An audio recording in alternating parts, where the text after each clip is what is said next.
A couple weeks ago, I did a video where I addressed some rumors that were coming out about how Xbox was going to have some games coming out for other consoles. The whole thing from the gaming community, it felt like Armageddon for Xbox. Everybody was in a tizzy about this whole situation. They were like, oh, everything exclusive to Xbox is going to other consoles. And Xbox addressed it by saying, hey, we're going to talk about these rumors the following week. So that week has passed. Phil Spencer went on a podcast to basically just lay it all out there. There was still, of course, some corporate speak, and people are not happy with all of the answers there. But he said, for now, there are going to be 4 games coming to other consoles. And as of yesterday, these games have been announced. These were games that had come out in certain articles across the internet, having been somewhat unofficially confirmed.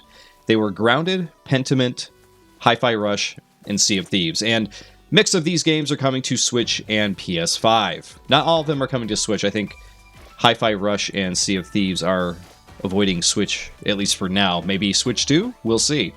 But these are the games that were going third party. So since this announcement, it's been interesting to hear everybody's opinion on the whole situation. There's some people who backed off and said, okay, this isn't that big of a deal. And there's other people who kind of leaned further into it to say, like, yeah, this is still Armageddon for Xbox. This is the beginning of the end, right? It's interesting because Xbox and Microsoft in general, they've had games on other consoles for a while now. Minecraft has been multi-platform for a long time. We've had Ori and the Blind Forest out on Switch. It's been on Switch for some number of years now. Oh, and I almost forgot, another thing that was announced for Switch specifically is a bunch of rare N64 games, now owned by Microsoft, are available on Switch's online N64 library. So this is familiar ground for Xbox. This isn't like some kind of brand new thing that everybody's looking at the sky and starting to see it fall for them. Like, this is something that's been in the works for a bit. And I don't know. I see a lot of people worried about the future of Microsoft and Xbox, and I don't think that people, gamers out there are so much worried about Xbox and where they're going. I feel like this is more of an existential crisis, in that I mean people's belief in these companies to bring them the gaming experiences that they expect, right? There are people who grew up with games, like myself, who expect games to be a certain thing. You buy a console, you buy a game, you put game in, play game, have fun, right? And that's the end of it. But we talked about this in the video previously from a couple weeks ago, but the landscape is completely changing. Everything is going digital, and there's so many different models for gaming nowadays that it's not the only way to play games now. Games are not just buy console, buy game, play. Gaming is now like, I'm sitting on my phone on my couch, I want to play a word game while I watch TV, right? Gaming is now, I have this battle pass I have to finish by the end of the week. Gaming has become a much different thing than it used to be. And I think many people have these ideas about what it should be. And I think that's kind of what the big problem is with everybody's opinion here. Nobody is kind of looking further out to see where things are going. They're not thinking for themselves. They're just thinking about where things are at currently, and they see that is changing in that bad. And I think that's really what it comes down to. I think that in the end, you're going to see Xbox and Sony at some point both going third party with certain games. In fact, I believe PlayStation has the rights to, is it the baseball game? It's a sports game that I think they now have to put out on every console that it can put it out on. Like, you're going to have Sony publishing a game that's going to be coming out on Xbox, and nobody's really talking about that. It's interesting, right? And sports games sell a lot. So why isn't the sky falling there? I don't know. I just saw recently that Sony said they are testing their VR headset to work on PC, to work with other games, because I guess Sony is not putting out the VR games as quickly as they need to. So maybe customers are complaining about that. Has Sony released any other VR games since the original Horizon game? I don't know. I haven't been keeping track because I don't have a VR headset, but I haven't seen much talk about that headset at all. So how come everybody isn't panicking about the headset? I don't know. Maybe it's because that's such a niche thing. I'm not sure. But if you really look for it, like it's like anything else in life, right? Confirmation bias. If you want to see it, that's what you're going to see. You see what you want to see. And if you look for it in the industry, this stuff is everywhere.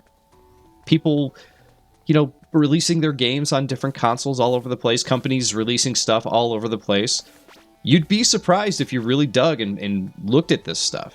I think because we also live in an age where social media, people want bad things to happen. People want companies to fail.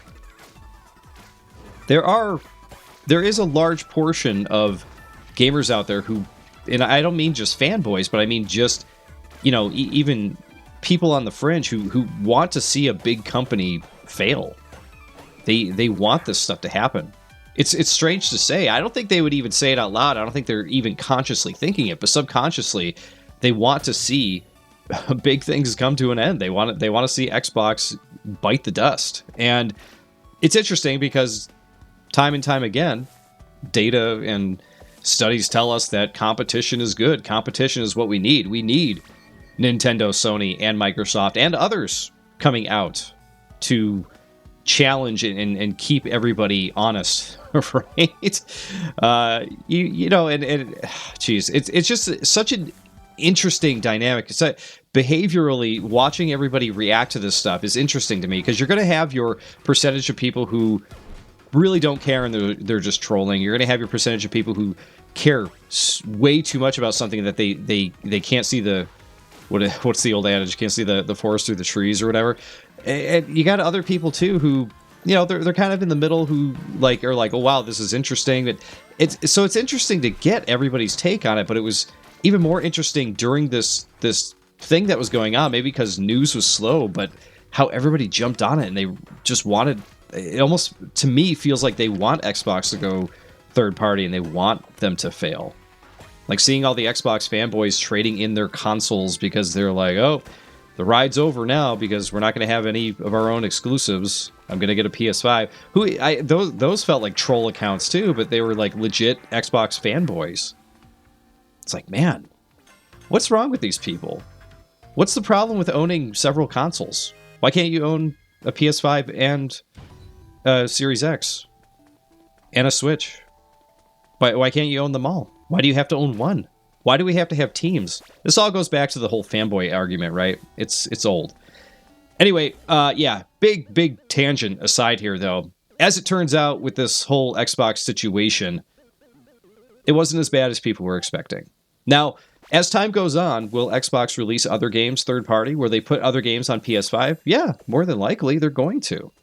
People were like, oh, hey, they rumored Starfield, but Starfield's not coming. That's not to say it won't come later. Starfield's getting an expansion, right? Maybe when that expansion comes out, they release a Game of the Year version for PS5. Are people going to throw a fit then? Oh, definitely. People will definitely throw a fit when that happens. But is that really such a big deal? Timed exclusives have been happening for a very long time now.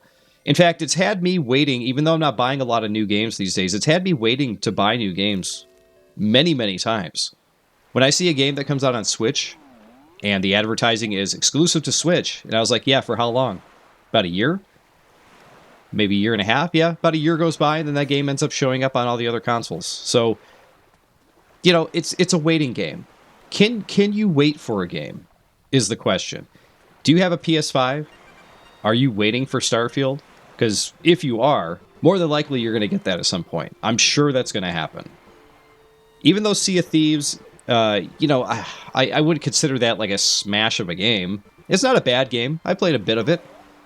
Hi-Fi Rush is great, actually. That one I would say is a great get for PS5 owners. It's a great game. Grounded and Pentiment I have no experience with. But everybody's labeling these games as niche and not important. But I kind of look at this as a testing ground. Microsoft is putting these out. How are these games going to do? If they do well, okay, let's see what happens when we put Starfield on here. And also, going back to talking about the third-party stuff and talking about how Microsoft has had games on other consoles and whatnot, like I mentioned Ori on the Switch. Don't forget, that Microsoft bought Activision. They're going to have plenty of IP on other consoles and PC and whatnot. You're going to have Call of Duty on PS5 and Switch for the next 10 years at the least, right? And depending on how much money comes in from that, they're probably not going to stop that. You have Blizzard games out on every console. No, those are technically Microsoft now. So at this point, the landscape, as we talked about, the gaming landscape is changing. There's tons of different models. I think Microsoft right now is exploring, are they seeing what a future would look like without a console and maybe just putting games out? Maybe they are. Maybe Game Pass is going to be their new platform and console. Maybe that's where they're going with this. Who could say? What I do think is that this is all very interesting. I'm very, very interested to see where this is all going and where it's leading. You know, think about 4 or 5 years from now. What is Microsoft going to be doing with their games? Is it going to be all cloud-based? You're only going to be able to play them on Game Pass? Will you even be able to buy them? I don't know. But it'll be interesting to see. But I think everybody out there, I don't think you need to be worried about this stuff. I think if you're worried that much about what's going on with Xbox, whether they're going third party, whatever, it's interesting to talk about. But to pick a side, like, you know, this isn't sports. You know, this isn't politics. You don't need to pick a side. Just enjoy the games that come out. Okay? You don't work for, unless you work for any of these companies, like I doubt many of you do. Don't worry about it. You don't need to pick a side. You don't need to be team green, blue, or red or anything. Just play the games you like. You know, you don't need to make fun of the people who, you know, don't like the ones you like or play different games from you. It's weird. It's childish. Okay, come on, guys, let's grow up. Anyways, I just wanted to talk about this a bit because I knew a couple weeks ago this wasn't going to be that big a deal, and it totally wasn't that big a deal. But hey, anyways. Tell me what you think in the comments here. Do you think that this third-party release from Microsoft is going to completely wreck them for the future? Does it kill your opinion of the company? Do you feel differently than I do? I mean, hey, let me know in the comments. And of course, I'll talk to you all in the next one.